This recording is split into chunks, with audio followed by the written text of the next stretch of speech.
Dalam sejarah Nusantara, sosok Ki Ageng Mangir tampil sebagai pemberontak yang tak mau tunduk pada kerajaan Mataram. Namun, siapakah sebenarnya Ki Ageng Mangir? Nama ini bukanlah milik satu, dua, atau tiga tokoh, melainkan 4 individu dengan silsilah keluarga yang saling terkait. Dalam narasi lisan yang berkembang, 4 generasi dengan nama Ki Ageng Mangir muncul, yakni Ki Ageng Mangir I, Ki Ageng Mangir II alias Wanabaya I, Ki Ageng Mangir III alias Wanabaya II, dan terakhir Ki Ageng Mangir IV alias Wanabaya III. Amiluhur Suroso, yang mengklaim sebagai keturunan Ki Ageng Mangir, memastikan adanya 4 makam untuk masing-masing tokoh tersebut, tersebar di berbagai tempat. Namun, pandangan lain dari Pramudia Anantatur dalam drama Mangir, menyatakan bahwa hanya 2 tokoh yang dikenal sebagai Ki Ageng Mangir Wanabaya, yaitu Ki Ageng Mangir Wanabaya I dan Ki Ageng Mangir Wanabaya II. Tokoh terakhir disebut sebagai Ki Ageng Mangir Wanabaya Muda. Sugeng Pramono dalam Ki Ageng Mangir punya pendapat ketiga, menyebut ada 3 Ki Ageng Mangir, yaitu Mangir I, II, dan III. Menurut Babat Tanah Jawi, Ki Ageng Mangir I atau Raden Jaka Balut adalah putra dari Prabu Brawijaya V, Raja Majapahit abad ke-14 hingga 15. Ki Ageng Mangir Wanabaya I menurunkan Ki Ageng Mangir Wanabaya II. Mangir I juga memiliki istri dari Demang Jalegong, yang melahirkan Ki Bagus Baru Klinting, saudara tiri Mangir II dan paman Mangir IV. Ki Bagus Baru Klinting, yang hidup tak pernah berpisah dengan tombak Kiai Baru Klinting, adalah pahlawan yang dianggap legendaris oleh masyarakat Jawa. Mangir IV atau Mangir Muda, juga dikenal sebagai Raden Wonoboyo III, meninggal di tangan Panembahan Senopati, mertuanya sendiri, menambah nuansa dramatis dalam kisah ini.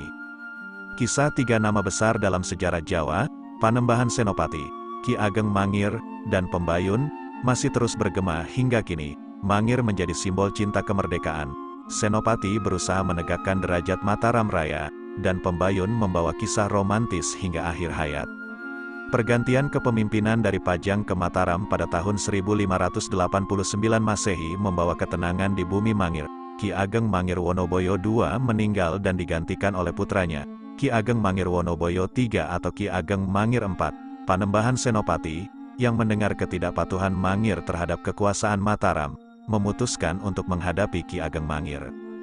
Panembahan Senopati, seorang pemimpin, guru, dan panutan masyarakat, membimbing dengan kebudayaan yang luhur dan penuh pengabdian. Konflik terjadi karena Mangir menolak tunduk pada kekuasaan Mataram dengan alasan keagamaan, keyakinan, dan keinginan mempertahankan tanah warisan nenek moyangnya. Kisah Ki Ageng Mangir memunculkan pertanyaan tentang keberanian dan keteguhan hati dalam menghadapi otoritas, sekaligus menciptakan nuansa tragedi yang abadi dalam sejarah Nusantara. Dalam kekayaan sejarah Mataram Islam, wilayah Mangir menjadi bagian yang unik dan menarik. Dalam kepemimpinan Panembahan Senapati, Mangir menjadi satu wilayah yang dikelola secara mandiri, terlepas dari pajak, dan memiliki kuasa penuh atas wilayahnya. Pemimpinnya yang kontroversial, Mangir Wanabaya III, dikenal sebagai tokoh yang sakti dengan senjata andalannya, tombak baru Klinting. Keberanian Mangir Wanabaya III membuat Panembahan Senapati ragu untuk menundukkan wilayah Mangir secara langsung. Namun, dengan siasat cerdik, bantuan Ki Juru Martani, dan kehadiran Raden Ajeng Pembayun, putri Panembahan Senapati, situasi berubah. Ki Juru Martani memerintahkan para punggawa mengamen di Mangir, didampingi Ki Dalang Sandiguna, dan dengan sentuhan dramatis, Raden Ajeng Pembayun tampil sebagai putri Ki Dalang. Pembayun berhasil memikat hati Mangir Wanabaya III hingga jenjang pernikahan. Namun, sesungguhnya, Pembayun adalah anak Panembahan Senapati yang meninggalkan rumah karena tidak ingin dijadikan hadiah pernikahan yang tidak diinginkannya. Kabar ini mencuat, dan Mangir Wanabaya III bersama Pembayun sepakat menghadap Panembahan Senapati di Mataram. Pada saat perjalanan ke Mataram, Ki Ageng Mangir memerintahkan sebagian pasukannya untuk kembali, mengurangi jumlahnya setelah sampai di selatan Gandok, sebuah tindakan misterius yang menimbulkan pertanyaan. Namun perjalanan tetap berlanjut. Ketika tiba di gerbang Kemandungan, tombak baru Klinting harus dicondongkan. Melanggar pantangan, Ki Juru Martani menawarkan untuk menitipkan senjata tersebut, mempersuasi Ki Ageng Mangir untuk melanjutkan perjalanan tanpa senjata. Namun, tragedi terjadi di hadapan Panembahan Senapati. Ki Ageng Mangir, tanpa senjata, menghormati Panembahan Senapati. Namun, Begitu menyungkem, kepala Ki Ageng Mangir langsung dipegang oleh Panembahan Senapati dan dipukulkan ke batu singgasana. Ki Ageng Mangir Wanabaya III meninggal di tempat, dimakamkan di makam Raja-Raja Mataram Kota Gede.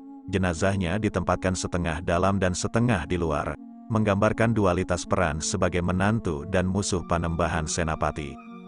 Pernikahan yang awalnya diatur untuk mencapai tujuan politik berakhir dalam tragedi mendalam. Kisah ini menunjukkan kompleksitas hubungan antara kekuasaan, cinta, dan ketidaksetujuan dalam era Mataram Islam, membingkai Mangir Wanabaya III sebagai tokoh yang berani, namun tragis dalam sejarah Nusantara. Kisah hidup dan kematian Ki Ageng Mangir menciptakan jejak yang terabadikan melalui beberapa situs makam dan cerita rakyat di Yogyakarta. Namun, sorotan tertuju pada dua makam Ki Ageng Mangir yang terletak di wilayah yang berbeda. Makam Mangir di Kota Gede memiliki desain unik. Separuh nisan berada di dalam tembok dan separuhnya lagi di luar tembok. Konsep ini mencerminkan dualitas Mangir sebagai menantu dan musuh Mataram. Namun, beberapa orang meragukan keaslian makam ini, menyebutnya sebagai pemakaman politis yang membenarkan peristiwa tragis pembunuhan putra menantu oleh Raja Mataram. Versi lain mengatakan bahwa makam Mangir terletak di Dusun Sebaran, Godean, Sleman. Trah Mangir cenderung meyakini bahwa makam ini adalah tempat peristirahatan terakhir Mangir. Kisah menyebutkan bahwa jasad Mangir dikeluarkan dari Keraton Mataram Kota Gede melalui pintu belakang dan diangkut dengan gerobak atau pedati, Demang Saralati, yang bertanggung jawab membawa jasad, diyakini sebagai awal terbentuknya Dusun Saralaten di sisi timur Dusun Sebaran. Di sebelah makam, terdapat batu nisan panjang yang diyakini sebagai makam kuda tunggangan Mangir yang setia mencari tuannya. Penemuan makam yang diyakini sebagai makam Mangir terjadi pada tahun 1971 oleh Warno Pramujo, seorang warga Gamelan Lor Yogyakarta. Saat ditemukan, makam itu hanyalah gundukan tanah dengan batu di sekelilingnya, tertutup oleh ilalang dan daun bambu. Namun, proses pembangunan dilakukan, membuat makam ini tampak lebih terawat sejak tanggal 17 Maret tahun 1972. Bangunan makam terdiri dari dua ruang, dengan ruang utama menampung makam Mangir, sementara sisi timur ditempati oleh R. Warno Pramujo, penemu dan sesepuh makam pertama yang meninggal pada tahun 1983. Misteri di balik dua makam Ki Ageng Mangir terus menjadi teka-teki yang menarik minat masyarakat. Sementara cerita dan lokasi makam menjadi perdebatan, keberadaannya tetap menjadi bagian tak terpisahkan dari sejarah dan kepercayaan masyarakat setempat. Meskipun Ki Ageng Mangir tinggal di wilayah Yogyakarta, namun diperkirakan beliau pernah singgah atau bahkan menetap dalam jangka waktu tertentu di Saradan. Kisah unik terungkap dari situs berupa batu berbentuk melingkar yang hingga kini masih utuh, tempat yang dahulu digunakan oleh Ki Ageng Mangir untuk beraudiensi dengan masyarakat. Situs ini menjadi titik pertemuan di mana pemimpin bisa menjalin kedekatan dengan rakyatnya, ungkap seorang pelestari warisan budaya setempat. Melihat rangkaian situs yang tersebar di hutan, diyakini bahwa kehidupan masyarakat pada abad ke-14 hingga 17 Masehi memancarkan corak Hindu dan Islam. Di area sekitar Pendopo Watu Gilang, terdapat tumpukan batu yang diperkirakan sebagai peninggalan situs kerajaan Majapahit. Artefak ini mencakup lingga, batu lumping, lesung untuk menumbuk padi, umpak sebagai penyangga tiang rumah, batu bata besar berbentuk kotak dan bulat, serta berbagai ornamen pecahan arca dan puncak candi. Namun, keadaan situs bersejarah ini membuat pelestari warisan khawatir. Semua artefak ditempatkan di papan terbuka, sehingga beberapa di antaranya hilang akibat pencurian. Solusi untuk mengamankan situs bersejarah menjadi tanda tanya, karena tidak ada tempat representatif yang memadai untuk menyimpannya. Banyak barang kuno yang mungkin belum ditemukan karena sebagian kecil wilayah hutan baru saja dieksplorasi, ungkap pelestari tersebut. Tak jauh dari Pendopo Watu Gilang, sekitar 200 meter ke arah barat, terdapat aliran sungai yang berdampingan dengan sumber mata air Sendang, salah satu petilasan Ki Ageng Mangir.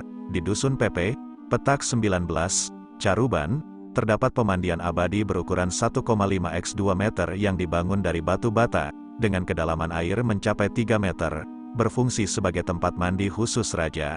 Di sekitarnya, terdapat 7 sumur kecil berdiameter 50 cm yang hingga kini belum jelas fungsinya. Ancaman terhadap situs-situs bersejarah tersebut tidak hanya karena minim perawatan, tetapi juga karena wilayah ini masuk dalam rencana pembangunan tol Solo Kertosono. Pelestari warisan mengungkapkan keprihatinannya karena perawatan situs hanya bergantung pada sumbangan pengunjung yang tidak mencukupi.